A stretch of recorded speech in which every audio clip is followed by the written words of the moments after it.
Hello, YouTube subscribers. Today or tonight, whenever you're watching this, I am doing another Ghostbusters movie review on Ghostbusters Frozen Empire. Now, uh, um, honestly, okay, I love the Ghostbusters franchise. From the original to the sequel, a little bit to the remake, if I'm not trying to be too judgy on it, even if I'm just watching it for pure fun. Um, to Ghostbusters Afterlife. Now,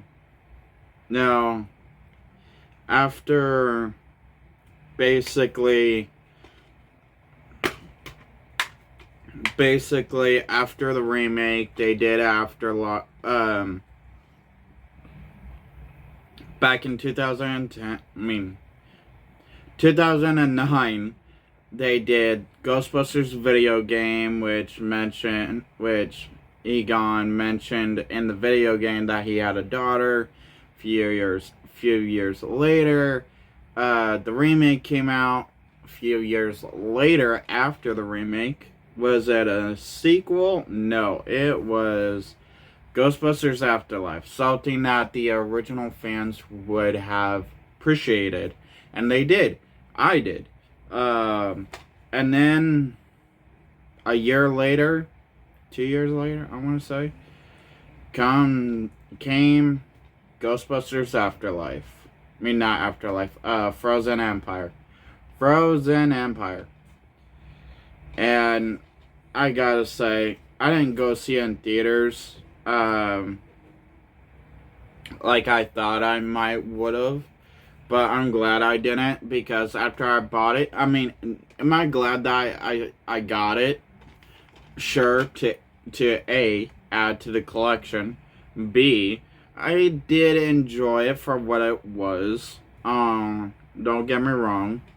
As a Ghostbusters fan, as I did with the remake, I enjoyed for what that was. Whatever it was. But Ghostbusters Frozen Empire basically takes place in New York. I want to say a year, maybe 2 years later. They're in New York. Egon Spengler's daughter, granddaughter, and grandson is in New York fighting ghosts alongside Phoebe's summer teacher, Paul Rudd, which I should have figured this once they brought it, once they brought in Afterlife, a Marvel actor from the Marvel movies, Paul Rudd. Not just to, I mean, sure, the actress that played Phoebe, she was slowly getting her name out there, and people kind of knew her, but the director was smart and was like, okay, yeah, we're bringing back legacy characters, we're adding new characters. People know about the Stranger Things actor a little bit. Almost everybody knows the actress that plays Phoebe a little bit. But let's bring in Paul Rudd. Someone that every Marvel fan would know and basically love. Let's bring him back again, since everybody liked him. Well, Paul Rudd was in this. I think he did this before Ant-Man and the Wasp: Quantumania.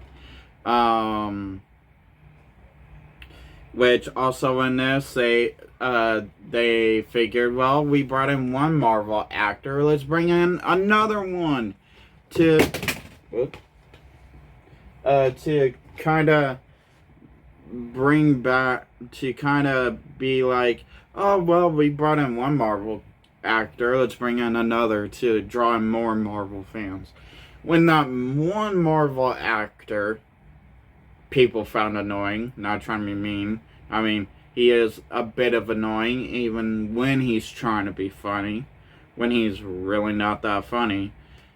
even in the Marvel movie that he played in, and Star Wars episode that he played in, the Kenobi show, he was.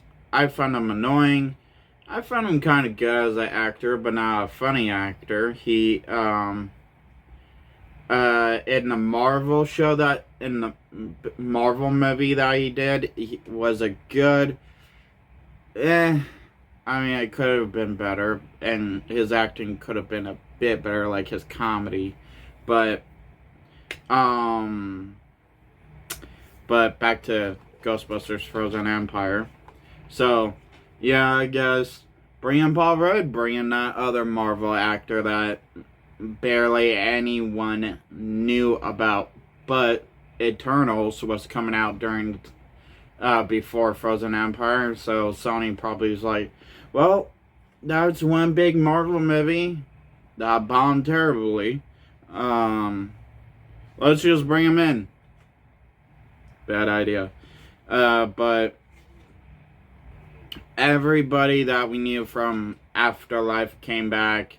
When I saw the trailer to this, I really kind of made fun of the trailer because I'm like, cool, new suits, new action, back in New York, and I the post-credit scene kind of made me a bit confused because I thought from Ghostbusters Afterlife, because I thought, remembering correctly, that basically the guy that one of the original Ghostbusters that owned the Supernatural shop said that the Ghostbusters lair home got turned into a Starbucks, when in the post-credits scene it was shown that it was empty, not owned by Starbucks. So I don't know if that was a mistake or whatever. So, but they're back in the Ghostbusters layer. Basically, there was like a lot of original callbacks, a few new characters, few more new characters that was added, but a lot more. Like, it was trying to pay a little bit more attention to the original legacy characters, which I understand that. I mean, Scream 6 still did that, but to me, I feel like Scream 6 did a little bit more better job with its more not relying on legacy stuff, when Ghostbusters Frozen Empire leaned a little bit more into legacy stuff to be more safe. Well, if it wanted to do that, then you might as well brought back the villain through the painting, because that was a legacy villain, and basically I knew almost every Ghostbusters fan heard from another fan that that's the villain they wanted to see next return, is painting Ghost from Ghostbusters 2. So, but no, we didn't get that. But we got a lot of callbacks from the original Ghostbusters movie. We got a few scenes kind of called back to the original movie, mostly, with a few new things added. When I saw the not poster, but trailer, and saw that the new villain, which I liked how they were trying to take a risk, just like Scream 6. Scream 6 was somewhat taking a risk, but also playing it safe. Bringing out a new villain, a new ghost with new abilities. And when I saw the trailer, I'm like, oh, so they're against Elsa from Frozen. My buddy laughed. He actually found that funny. But he also said that that basically Frozen jokes does not belong in the Ghostbusters universe. Well, tall, dark, and horny at 3 o'clock, quoted by Bill Murray, sounds a little bit like Elsa from Frozen. But,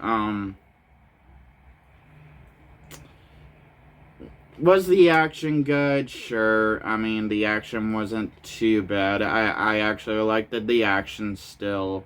The graphics was still good. I like that little scene called back from the library. Uh,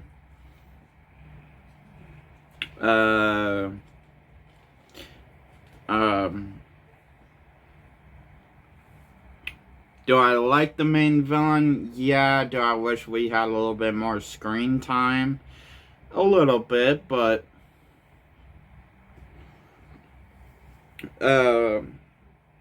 but I also liked how we had a little bit more investigation with the Ghostbusters and a new location to put the ghosts, and where they can study them and not just keep them trapped.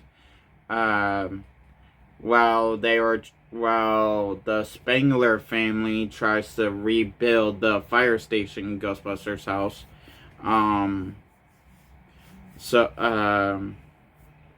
Like the car, trying to put back together the car where it didn't fall apart most of the time, or the building where the where the power most times shut off, or we got to see Slimer again. There was a lot of callbacks, but the action was good. The story plot could have been a bit better.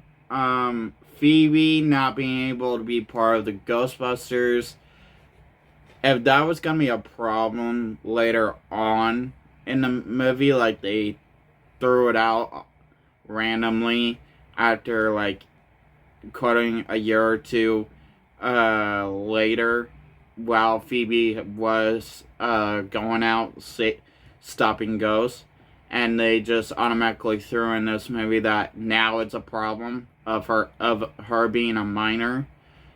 It's like, I'm sorry, but, and I get it that her mom kind of agreed and wanted her to have a normal life, but I mean, when has that ever basically fallen through? I mean, look at Supernatural. Dean, Sam, yeah, well, sure, Sam did have somewhat a normal life, a family pie life, but he still hunted. He didn't really give up that life. So, and then Phoebe having Casper, the friendly ghost, as her friend, as a shoulder to cry on. I'm like, it's cute. It's awesome, I guess, but lazy writing of having that being the leeway, the key for the villain to get what he or she wants. And it's like, and sure, I mean, and that was another thing that I made fun of while I watched Ghostbusters Frozen Empire the first time, was basically Elsa and Casper the Friendly Ghost. Other than that, I had no problems at all with it. I truly believed Ghostbusters Frozen Empire should be the last sequel to any Ghostbusters movie. Do I mean, should it be the very last Ghostbusters, and should there not be another Ghostbusters movie? Granted, there could be another Ghostbusters movie. There could be another Ghostbusters show. I'm not saying that there can't be.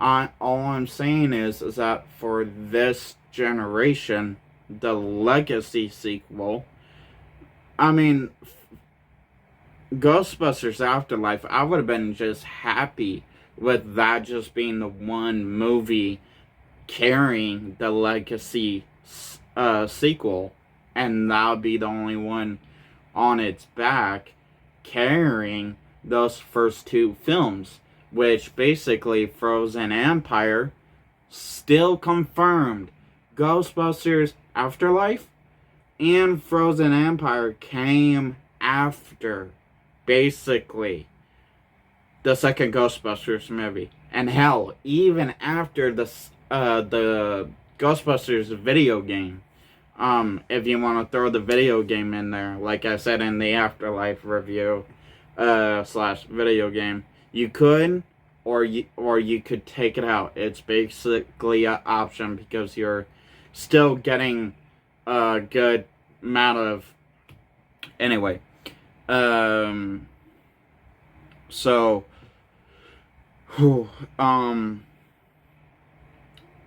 so basically, yeah, I mean, Ghostbusters Frozen Empire, a sequel to a Legacy sequel. I mean, it's alright. The action's good. The graphics is good of the ghosts and stuff. It still tries to give you that original feeling, like not as strong as Ghostbusters Afterlife original feeling, but more of Ghostbusters 2 original feeling of like the graphics is good, but it could have been a bit better like Ghostbusters Afterlife. Most of the new gadgets were cool. The storyline could have been a bit better. The villain could have been a bit more cool. Instead of getting a rip-off ghost Elsa from Frozen. So, what am I missing? I heard that there's another Legacy sequel in the works. We're bringing back Paul Rudd, everybody, from Afterlife to Frozen Empire.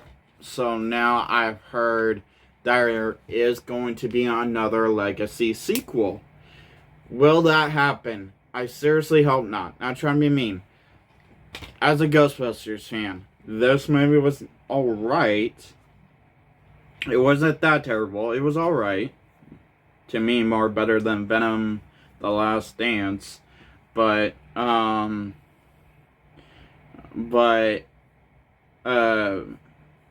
me,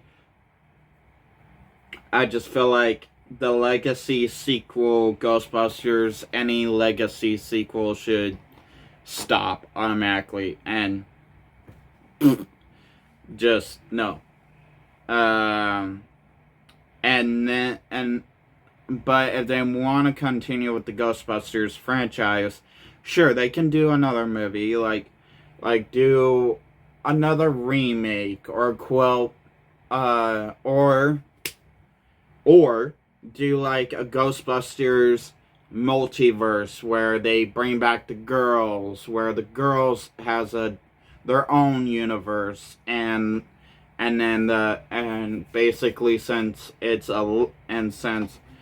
Afterlife and Frozen Empire is like a Legacy sequel, the new group along with the original group would come back and help with the whole multiverse thing, like they did in like how the original group came back to help out in Frozen Empire.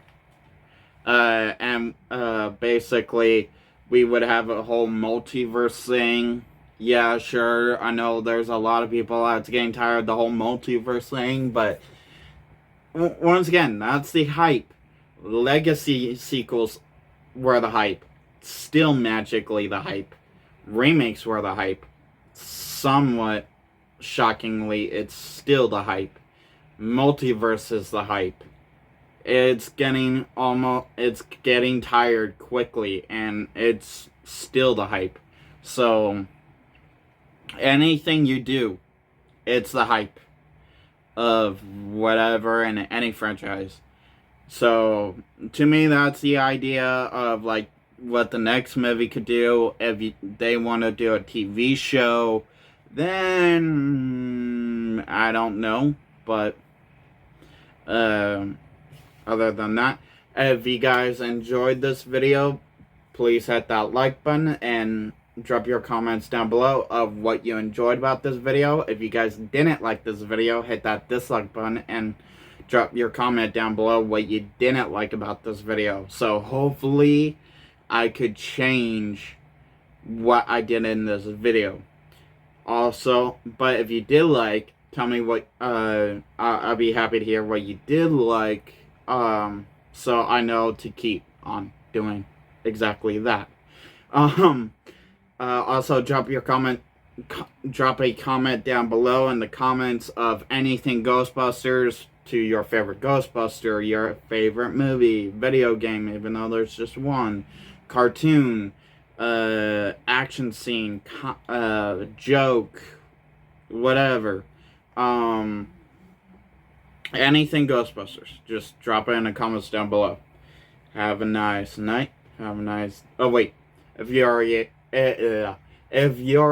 original original subscriber, welcome back. I appreciate you guys always keep coming back. If you're a newbie randomly dropping by, please hit that subscribe button because I welcome all new and old subscribers with open arms.